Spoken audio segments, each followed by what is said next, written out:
పరిస్థితి రాలేదంటే కూడా మీకు చాలా కష్టాలు వస్తూనే ఉంటాయి కదా, మీకు రోజు రోజులకి ఇలా మీరు చెప్పినట్టు ఎలా తుఫాన్ వస్తుంది ఇదన్నీ మీరు చూస్తూనే ఉండాలి కదా. తుఫాన్ వచ్చింది అక్కడ చేస్తుండగా తుఫాన్ వచ్చింది. తర్వాత యాంటీ అని వైర్లెస్ మాకు పిడికి పడ్డా తిరిగిపోయింది. చాలా ఇబ్బంది పడ్డాం. తర్వాత బోటు మొత్తం నీరు అయిపోయింది.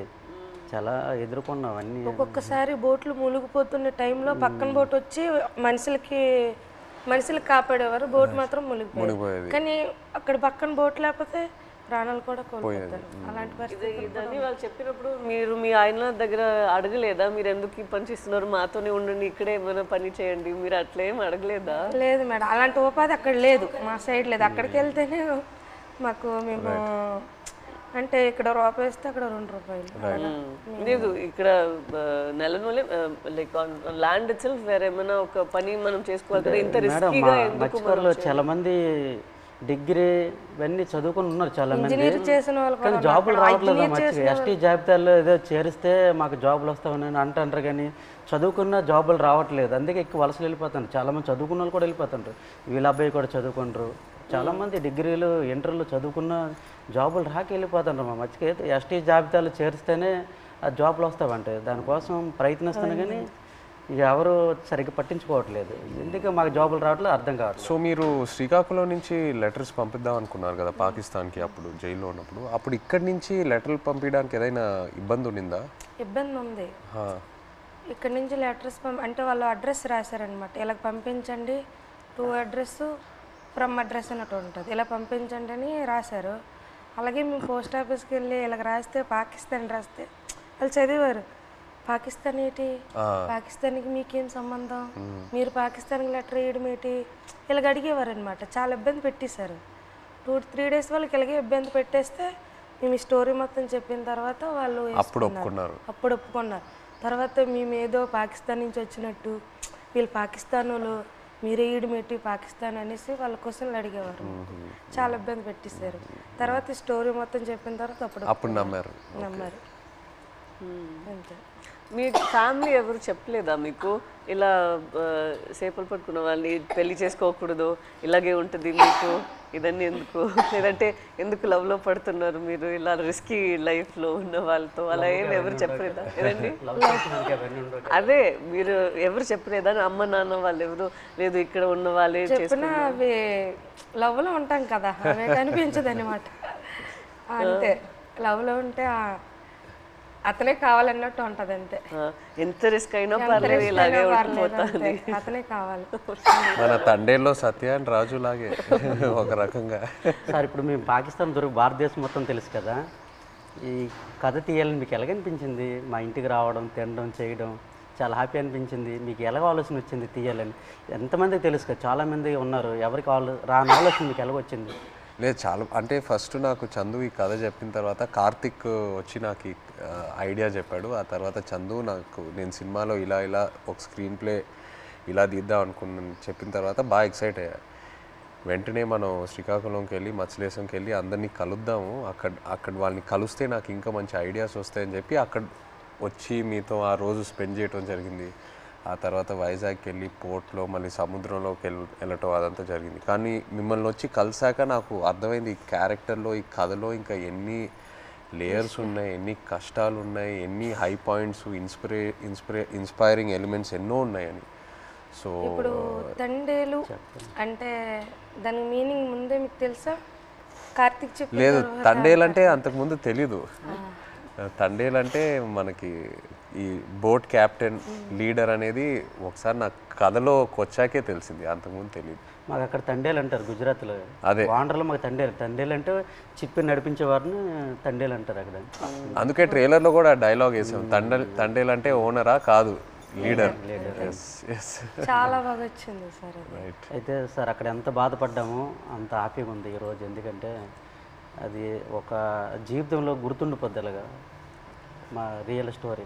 ఇప్పుడు మేడం మీకు అంటే మేమైతే రియల్గా అన్నీ మా బాధలన్నీ తెలుసు మాకు, మేము పడే ఆవేదన. కానీ మీకు ఎప్పుడైనా షూటింగ్లో ఒక సీన్ చెప్పినప్పుడు, అదే ఎమోషనల్ సీన్ చెప్పినప్పుడు కానీ ఆ సీన్కి ఎప్పుడైనా మీరు ఎమోషనల్ అయ్యారా? అరే వీళ్ళు ఎంత బాధపడ్డారు అన్నట్టు మీకు ఎప్పుడైనా అనిపించిందా? మాకు మీ వే ఆఫ్ లైఫ్ రోజు రోజు మీరు ఎలా గడుపుతున్నారో అదే నాకు ఒక పెద్ద ఆశ్చర్యం. మీరు ఎలా చెప్తారో నేను రోజుకి తుఫాన్ అక్కడ వస్తుందా ఏమవుతుంది అని ఒక రోజు రోజుకి ఎలా మీరు గడపగలుగుతారో నెక్స్ట్ రోజు లేచి అది నిజ లైఫ్లో నేను అది చేయగలుగుతాను అంత నాలో ఆ శక్తి ఉందని నాకు తెలీదు. సో ఒక్కొక్కసారి అలా చేసినప్పుడు మనం ఫిల్మ్లో నాకు ఈ ఆలోచనే వస్తుంది, వీళ్ళకి ఎక్కడి నుంచి ఆ ధైర్యం వస్తుంది. ఎందుకంటే నార్మల్గానే మనం అందరికీ ఇలా ఒక పరిస్థితి వస్తుంది అని మనకు తెలీదు.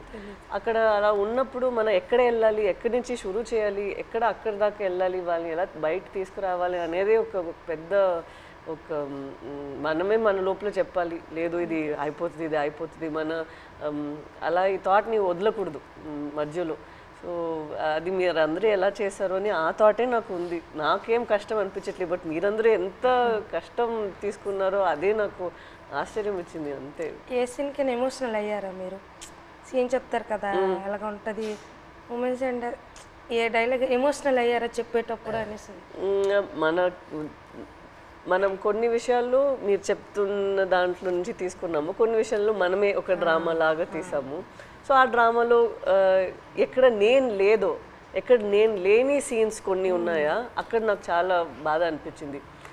నా సీన్స్ ఏముందో అది వేరొక డ్రామాలో వెళ్తుంది, బట్ నిజంగానే ఒక రోజుకి ఎలా వాళ్ళు ఏం జీవిస్తున్నారో కొన్ని క్యారెక్టర్స్ ఉన్నారు, వాళ్ళకి జరిగిన పని వాళ్ళు చెప్తున్న మాటలన్నీ విన్నప్పుడు నాకు అప్పుడు బాధ అనిపించింది. నాది కన్నా వాళ్ళది నేను విని చాలా బాధపడ్డాను. మీరు ఢిల్లీ వెళ్ళటం ఆ ఎపిసోడ్స్ మీరు నాకు శ్రీకాకుళంలో చెప్పినప్పుడు బాగా ఎమోషనల్గా అనిపించినాయి. మీరు ఢిల్లీకి వెళ్ళి ఎలా పోరాడారో అక్కడ. అండ్ అది కాకుండా ఇంకోటి నాకు చెప్పారు, సముద్రంలో ఉన్నప్పుడు ఒక పెద్ద షిప్ వచ్చి మీది ఒక చిన్న బోట్ అలా కొట్టుకొని అలా వెళ్ళిపోయింది కదా, అది చెప్పినప్పుడు నాకు నిజంగా చాలా ఆశ్చర్యంగా అనిపించింది. కొట్టుకొని పోయి అసలు ఆగలేదు కదా, కొట్టుకొని అలా వెళ్ళిపోయారు కదా. పెద్దది కదా. అందరూ like one community so United. And I think మీలో ఉన్న శక్తి మీరందరూ కలిసి ఒకేలాగా ఉన్నారు కదా, లైక్ వన్ ఫ్యామిలీ, ఒక ఫ్యామిలీ అర్థమైంది. బట్ మీరు అందరి ఒకే ఫ్యామిలీ కదా, సో ఒక్కరికి ఇది జరిగిందంటే అందరికి అది జరిగినట్టే. ఏ ఫ్యామిలీకి అలా జరగకూడదు, మా ఫ్యామిలీలో ఒకేసారి దొరికిపోవడం అంటే చాలా బాధాకర విషయం. నేను డ్రైవర్ మెయిన్ తండ్రి కనుక అలా ఆయనకి బోట్ ఆఫ్ చెప్పినట్టు మా బావగారు, తర్వాత మా ఎర్రికి బామ్మరిదే అంటే అన్నయ్య, నేను బోట్ ఆఫ్ చెప్పాను. ఈ బోట్ ఆఫ్ చెప్పిన ఓనర్లంతా నా వెనక పంపించారు. ఈ రామారావు ఎక్కువ చేపలు పడతాడు, ఈ వెనకెతలు వెళ్ళండి చేపలు ఎక్కువ దొరికితే అనుకుని నాకు వెనకాల పంపించడం, దొరికిపోవడం చాలా బాధాకరమైన విషయం. ఇలా జరుగుతుంది అనుకోలేదు. సో లాస్ట్ క్వశ్చన్ అంటే తండేల్ 2 ఉందా? మీరు ఆ రోజు ఈవెంట్లో ఏదో జోక్ వేశారు కదా, చెప్పండి. ఇంకోసారి పాకిస్తాన్కి దొరకాలి, అప్పుడు స్టోరీ అంటే ఒక కోరిక తండేల్ 2 ఉంటే ఖచ్చితంగా ఒక తమ్ముడుగా యాక్టింగ్ చేయాలని అయితే పాకిస్తాన్ దొరకకుండా దొరకకు. ఈసారి మీరు ఇంకా ఢిల్లీ అంతా వెళ్ళరా? తిరిగే శక్తి బోల్డ్ కథ ఉంది. ఇంకా అక్కడ వచ్చేసరికి ఇంకా ఇక్కడ ట్రావెల్ పడ్డాం. రైటర్ ఒక సంవత్సరం పాటు మేము వెనకాల ట్రావెల్, ప్రతిదీ తిన్నా ఏం చేసారు ఏమిటి అనేది ఒక సంవత్సరం పాటు ఫోన్ కాల్. అదే ఇక్కడ పాకిస్తాన్ వచ్చేసరికి ఇక్కడ అప్పటికి 7 సంవత్సరాలు అవుతుంది. ఇప్పుడు చాలా ఉన్నాయి కదా, ఇంకా ఇక్కడ తండేల్ 2లో కూడా ఇంకా బోల్డ్ కథ ఉంటుంది. కానీ ఈసారి ఫైట్ చేయాలంటున్నారు కదా మీరు వెళ్ళి అక్కడ నుండి ఇక్కడికి వచ్చేసరికి నేనేం చేశాను ఇంకా బోల్డ్ అని ఇంకా స్టోరీ ఉంది. ఇంకా ఖచ్చితంగా చెప్పండి జీవితంలో ఇది గుర్తుండిపోతుంది. నచ్చిన విషయం ఏంటంటే సార్ మీరు ఉన్నారు కదా, ఆ డ్రెస్సింగ్ స్టైల్ కానీ ఎప్పుడు మీకు ఏ సినిమాలో అలా చూడలేదు. ఆ చినిగిపోయిన షర్ట్ కానీ ఆ డ్రెస్సింగ్ స్టైల్ కానీ అనకాపల్లిలో ఒక షూటింగ్ ఉంది కదా, అక్కడికి వచ్చాము. అక్కడ చూసి నేను షాక్ అయిపోయాను. అదే ఏ సినిమాలో చూడలే అసలు, అలా ఇమిడిపోయారు సార్ మీరైతే.